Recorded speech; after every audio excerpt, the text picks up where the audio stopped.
The period of the Judges, in which is the time period in which the book was written, lasted for around 340, 350 years. So you figure the people that had witnessed freedom from Egyptian bondage, there was about 2 million Jews at the time that were part of the Exodus. If you count the number of soldiers in Numbers chapter 1 and assume that every soldier had a wife, parents, etc., you have 2 million Jews part of the Exodus. They had seen the parting of the Red Sea. I don't know about you, but that would have just done it for me. Is there a God? When he parted the Red Sea, that would have, dried up the land immediately. You've seen the movie, right? Yeah, I mean, it's just, you've got to be kidding. One of the greatest, miracles of all time. All the 10 plagues that broke them free from Egyptian bondage. Those people that were delivered watched the pillar of fire by night illuminating the camp as it whirled. During the day as they walked across the barren sands of the Sinai. I've been out there. There's nothing out there. God-forsaken desert. But a cloud happened to follow them wherever they went. Wouldn't that be cool? And there was a cloud. The cloud was the Lord providing provision for his people. So they'd seen all these miracles. And then you go through the period of the conquest of taking the land of promise under Joshua. And then you get to the period of the Judges. So for 340 years, longer than we've been a nation, Israel watched all the old-timers pass away. And they're replaced by their children, their grandchildren, their great-grandchildren. And those children didn't love God that way. They didn't fear God that way, and they didn't fear the word of the Lord, and they didn't follow the word of the Lord. They wanted to devise their own rules and regulations, and each man could just kind of do what he wanted to do. So the nation became dismantled under the period of the Judges. There were a few saviors that God sent. If you go through the book of Judges and read it, God sent saviors like Gideon, Samuel, etc., to redeem the people when they cried out for help. But they didn't cry out for help a lot, and they continued to go back to sin. The book of Judges, in which the book of Ruth is written historically, the setting, ends with verse 25, and it's not a positive statement. Because it says, by way of review, going back to chapter 1, in those days, the period of the Judges, there was no king in Israel. Like, no one was at the helm of the nation. What happened? See the cause-effect relationship? No leadership. Everyone did which is right in his own eyes. Kind of sounds like the 60s that I grew up in. Back then it was like, hey man, do your own thing. Don't judge me. Has that gone away, by the way? No, it's just flourished and blossomed to where everybody's doing their own thing. And now truth is not absolute. Truth is relative to whatever you want truth to be. And don't judge me. Let me do whatever I want to do. Mayhem. So nations fall apart when they reject God's word and reject God. Darkness fell upon the nation, and during that time of great darkness when God was at work. And it's interesting because he's at work in the lives of two people, two kind of like nobodies. Boaz, a farmer, a Jew, and a Moabitess, a Gentile, the enemy of the Jews. He's at work in their lives to bring them together in this wonderful love story. God has a plan. Now, the devil has a plan to trump God's plan and destroy God's plan and to erect his evil kingdom. God's always working his long plan behind the scenes to usher in the Messiah. And you're going to see that in this little chapter as we study it. But we do need to remember the book, because it's been a couple of weeks since we were in it, right? So I've told you before, brain cells die daily, right? That's right. So we need to review. So what is this little book about? Go back to chapter 1. There's a lady. Her name's Naomi. Her husband's name is... This is a test. Okay, you're not going to pass. Okay, her husband's name is Elimelech. Famine hits the nation of Israel, and instead of sticking around and following hard after God in the hard times, what do? They bolt. They leave Bethlehem, and they go to Moab, to the east. Their enemy. They move on to enemy terrain, which they weren't supposed to do, so they sinned in going there. They get there, and in the due course of time, Naomi's husband, Elimelech, dies. She lost her husband. She has 2 sons. A big strapping young man. They marry 2 Moabite women. Things are looking great. All of a sudden, son 1 dies, son 2 dies. Now Naomi's lost her husband and her 2 sons. So if you read chapter 1, you can sense the sadness of the grief of Naomi. She comes out and says, God's hand is heavy against me. You ever been there? I have. It's like, what else is God going to take away from me? And so God wants to know, as a side note, it's another sermon, but whether times are great in your life or times are tough, he just wants to know one thing. Will you follow me? Will you follow me? And so she shares in chapter 1 her her pain. But we know how things transpire in the book. We're reviewing in case, you don't remember we're studying in Ruth. Times get better in Bethlehem. So what does she do? Are you all new? Yeah, she decides to head back. And she's heading back. She's got 2 daughter-in-laws. And as they're traveling back, one daughter-in-law says, I don't think I can make the trip. I'm going back to my people. The other daughter-in-law, her name is, wow, that was an easy one. That was a softball question. And her name is Ruth. And Ruth is like, it's the big marriage statement. Your God will be my God, your people my people, your land my land, etc. Wherever you go, I will go, etc. So she loves God and doesn't love the gods of the Moabites like Chemosh, etc. She loves the living God. And so she goes back there, but they're poor. They don't have any money. Ruth, as we're going to see, Naomi, they had land from Elimelech, but it's been, laying low with no one tending it for years. And you know what happens if you're a gardener? Let's just go back to your yard. If I didn't have somebody mowing my lawn for the last 2 weeks, I would have come home to a mess, right? Because I told my wife, it only takes 2 weeks for all of your expert fine-tuning to go by the wayside. So I'm just trying to be real. Imagine if you leave your ground for years and come back as a farmer. So they come back to land, it's messed up, it's jacked up.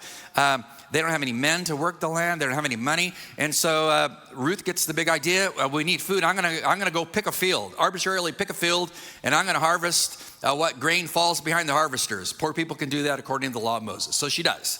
This is question number 2. She winds up in whose field? Hey, you guys are good. She winds up in Boaz's field. By chance?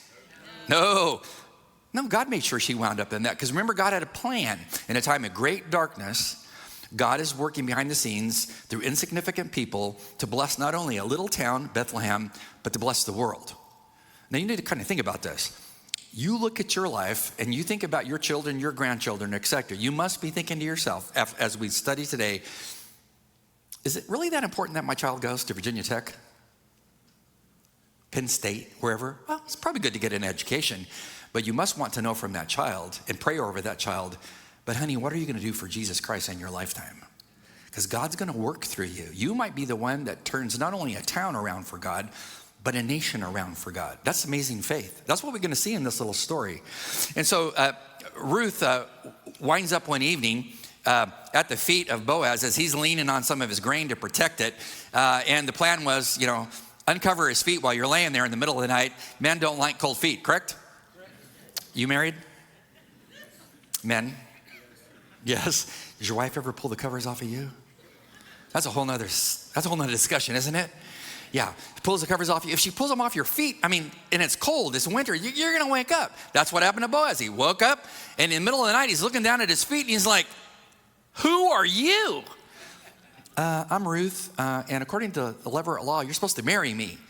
Whoa! Talk about, if you say the Bible's boring, I'm telling you, read it. Talk about a weird place to do a marriage proposal, and it came from her. Unbelievable. Sad situation. And God's going to turn this sad situation around and bless not only Boaz and Ruth and Naomi, and not only just bless Bethlehem, as we're going to see, but he's going to bless the world. It's the same God. You're looking at your life thinking, well, I'm not that significant. Probably would never be significant. My kids are just, doing their jobs, going to school, etc. What can we do? A lot. Because God can turn a nation around with 2 people. That's what he's going to do. Because through them, I'm going to jump ahead to the end of the book, and then we could probably go home early, but we're not. But if you go to the end of the book, you find out that, well, this couple become the great-grandparents of King David. Comes from them. Unbelievable. So we want to get into this. That was just review. I got to get to the sermon. So are you ready? Yeah, Marty's back. We're going slow. Okay. So if you look at the first 4 verses, I call the first 4 verses the request. It's really interesting. With all that in mind, remember it's the middle of the night, his feet are uncovered, will you marry me? You're supposed to. Boaz says, well, there's a problem. There's another man in front of me that as a family member, he's supposed to marry you. So I got to go work out the legal situation to see if he wants to marry you, he gets you in the land. And if not, I'll do it. Remember? Okay, verses 1 to 4 is what I call the request. So it says, now Boaz went up to the gate of the city, early in the morning, and he sat down there, and behold, this is kind of comical. He's sitting there, and the close relative of whom Boaz spoke about, this other man that had the rights according to the law, Moses, to marry first and take the land, he just happened to be passing by. Serious? You think he just happened to be passing by? No, God arranged for that guy to be moseying on by the city gate. He's passing by, and moseying is a Hebrew participle. So he said, hey, turn aside, friend, sit down here. Moreover, he turns and he sat down. It's kind of funny. The guy's walking by, sees his family member at the city gate, and Boaz tells him, hey, you no-named individual, family member. You got family members you don't use their first name? Yeah, they didn't use his name. We'll talk about that in a minute. He tells, hey, you need to sit down. Did he tell him what it was about? No, you just need to sit down. Now, you need to also stop and ask yourself from a Bible study perspective, what's so big about the city gate? Well, the city gate is where they did business. So if you wanted to do some kind of legal transaction, that's where it occurred. That's where the elders would be, and you would make legal decisions at the gate. So he's sitting in a place where he can figure out the Mosaic laws that applies to this situation with Ruth and Naomi. Who's going to get the land and who's going to get Ruth? Is it the man who's next in line, or Boaz is like, is it me? What does God want? So he's risking losing, as a bachelor, an older bachelor, he's risking losing a woman he's loving to following the word of God. What a noble man. So he's sitting at the gate. Now, I know coordinating conjunctions don't probably mean much to you. I love them. And you can't stop me from talking about them. So there is a coordinating conjunction at the beginning of this sentence, and it's translated now in the English text. It's a vav in Hebrew, but the vav, the coordinating conjunction, is wedded to the non-verb Boaz. And whenever you take a coordinating conjunction and you wed it to a non-verb, you make it emphatic. So if you read this in the Hebrew text, which is most exciting, you read the episode of chapter 3 of him hustling to get to the city gate to do some business, but he doesn't let any grass grow under his feet. He gets on with the program. This is a man. He's got it going on. And the man that just happened to buy is called in the New American, the close relative.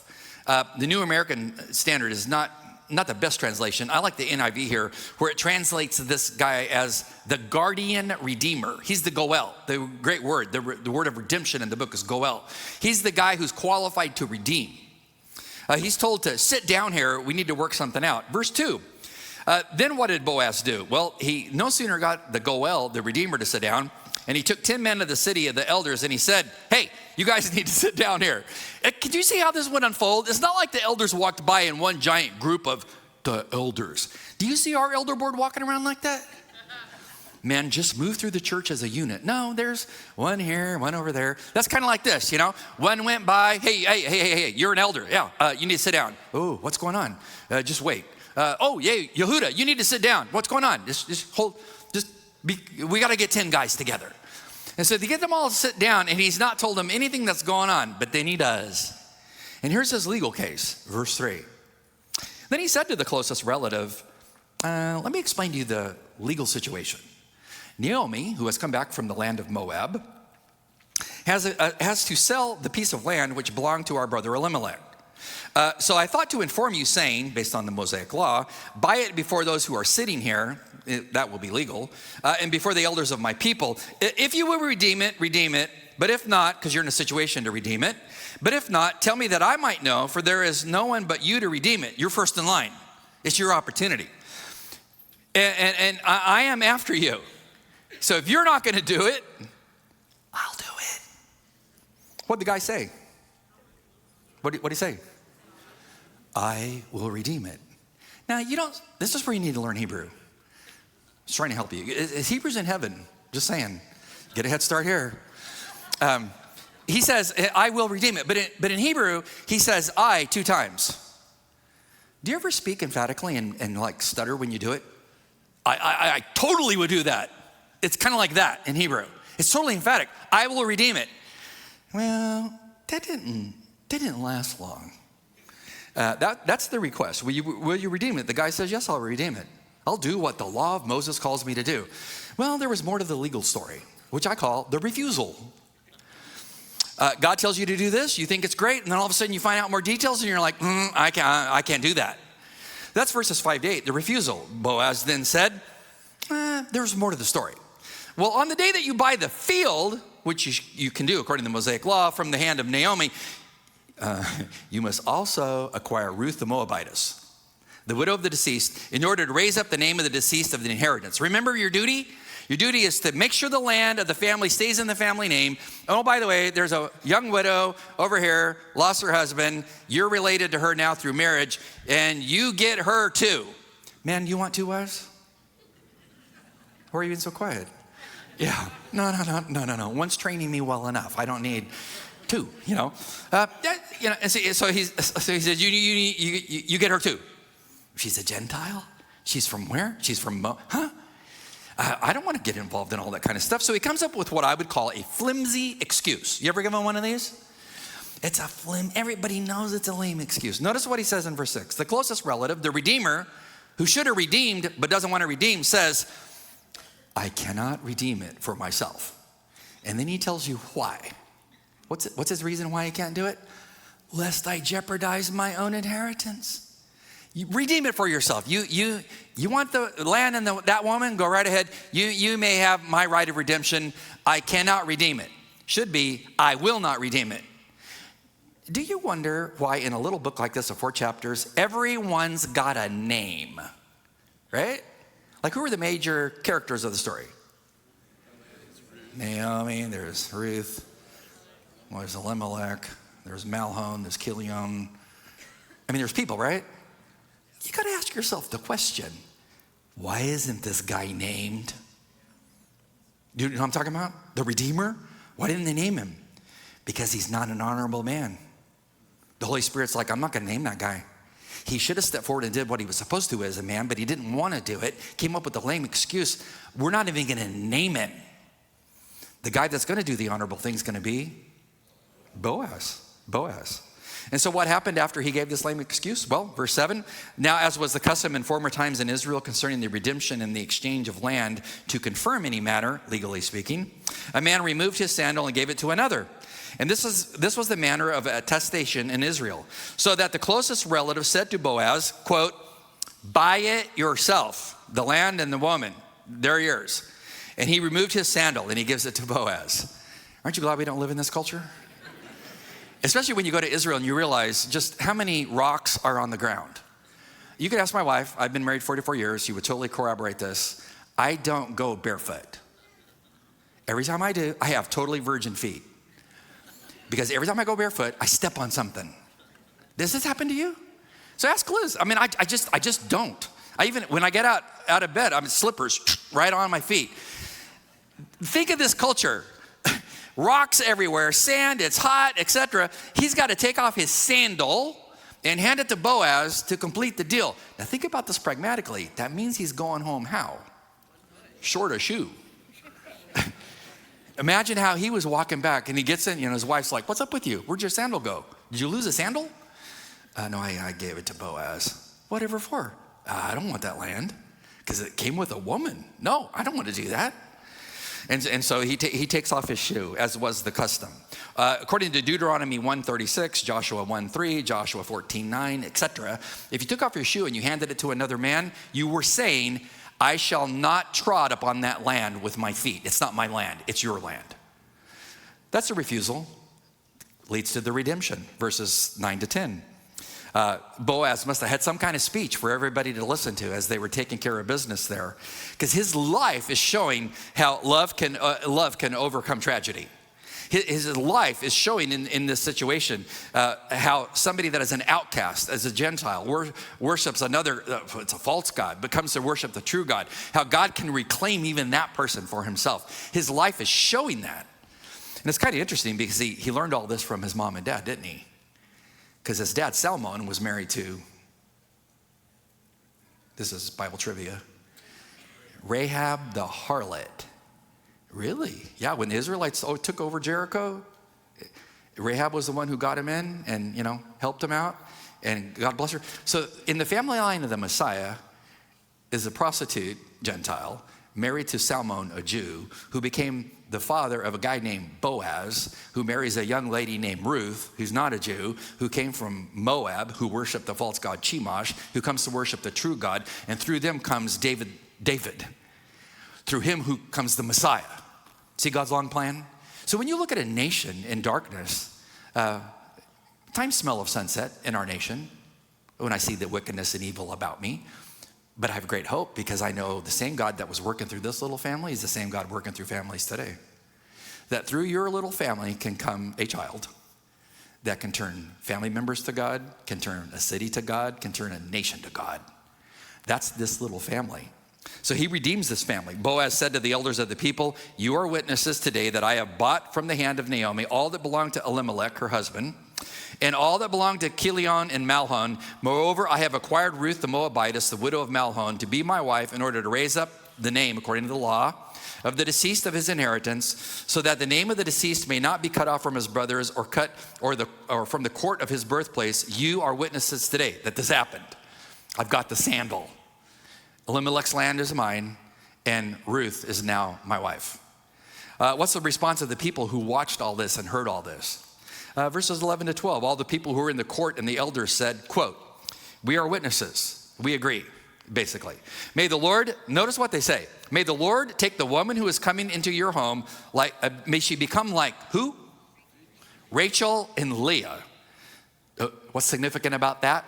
Well, Rachel and Leah, along with 2 concubines, were responsible for bringing Israel, the 12 tribes of Israel, the 12 men. My father had 10 sisters, no brothers, and 1 bathroom. Freestanding bathtub, no shower, 1 little mirror. Could you imagine? Korean War came along. He became a patriot and joined the U.S. Navy. Really? I told him, really? You were in a house controlled by 10 women? Really? And serious. Could you imagine 12 boys? Would you have any rest? Probably not. Well, that came through Rachel and Leah. So here's what the townspeople are saying. We don't want God to just bless you, Boaz and Ruth, in a small way with just a child. We want it to be prolific. That the child that comes through you is some kind of child. That this child has the equivalent to rebuild the nation. Talk about something to pray over somebody. May you not just have a child, but may that child turn many people to God. May it turn a city, a family, a nation back to God. Who prays like that? They did. The second thing they did is they said, if you keep reading, may you achieve wealth in Ephrathah and become famous in Bethlehem. So Ephrathah is the Hebrew word for fruitful, and it's another alternate name for Bethlehem. And Bethlehem, Beit Lechem in Hebrew, means house of bread.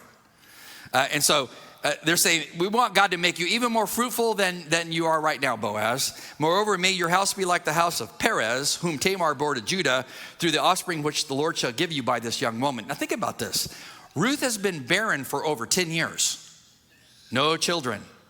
They're praying, God, take this woman that has been barren. And we know, as we're going to see, God made her barren. You got to ask why. Well, he conditioned her soul.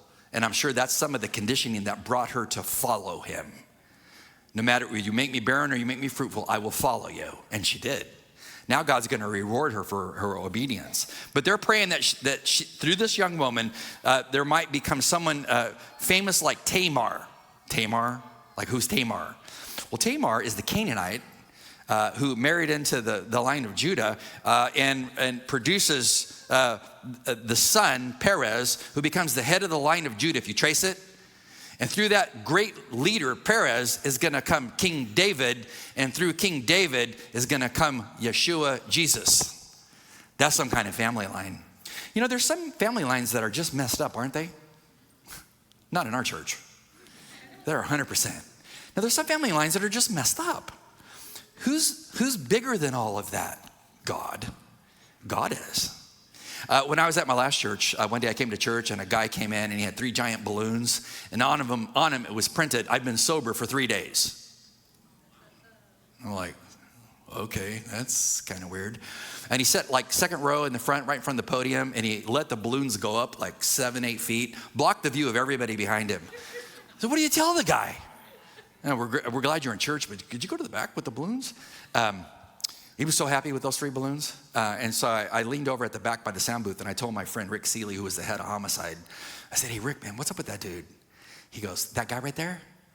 He said, "I know from being a chief of homicide that his family has caused more criminal activity in our county than any family back to the mid-1800s. Police knew this family line. wasn't it awesome he was in church? Because who could fix his family line? Jesus, the Messiah.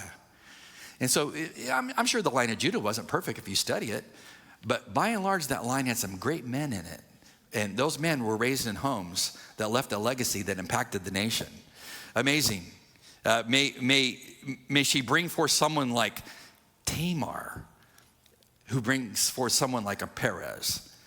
What are you praying over the families around you? What are you praying for? If you're pregnant now and have a child that's on the way, what are you praying over that little child? I mean, well, that he might know God, walk with Jesus, become a great evangelist for God, that it might return many people back to God. That's the kind of thing you need to be thinking. And if you're like my sisters, neither one of my sisters had children. But what they did is they then turned, because they were barren, and they poured their lives into other people who had children and impacted them. My older sister Marla before she died of ovarian cancer when she was 61, was the music director for all the Spokane School District. And so when I went to her funeral, I was shocked at the hundreds and hundreds and hundreds of young kids that were now adults who showed up because of the impact she had had on their life. Not just for music, but for God, because she poured her life into them. She left a legacy. What did Boaz and Ruth leave us? They left us a legacy, a spiritual legacy. May we do the same. It's very interesting when you look at verses 13 to 16. I call it the realizations of what just happened. It says, so Boaz took Ruth and she became his wife, and he went into her, and the Lord enabled her to conceive, and she gave birth to a son. God changed things for her. Difficulty became ultimate blessing. She now had a baby. She never probably thought she would ever have a baby, and Naomi probably thought she would never have a grandchild in her house. It says in verse 14, then the women said to Naomi, blessed is the Lord who has not left you without a redeemer today, and may his name become famous in Israel. May he also be your restorer of life and the sustainer in your old age. For your daughter-in-law who loves you is better than 7 sons. She's given birth to him. Can you imagine how excited Naomi was over the birth of that little child from a daughter-in-law who had been barren for all those years, and all of a sudden God gave him a miracle baby, some kind of baby. So what the grandma do? She did what you would do if you were a grandma. Any grandmas here? Don't you love your grandchildren? Yeah, what do you do with them? You love on them. It says in verse 16, Naomi took the child and did what? It's in English. Laid him in her lap and became his nurse. She took care of him. That's what you should be doing with your grandchildren. Here, honey, let me tell you about God. Let me read the word of God to you. Let me pray over you. Let me talk to you. Let me give you some wisdom about life. She began to nurse that child. His name? Well, this is really interesting. The neighbor women gave him a name. Excuse me? Now think about this. Men, did you get to name your child?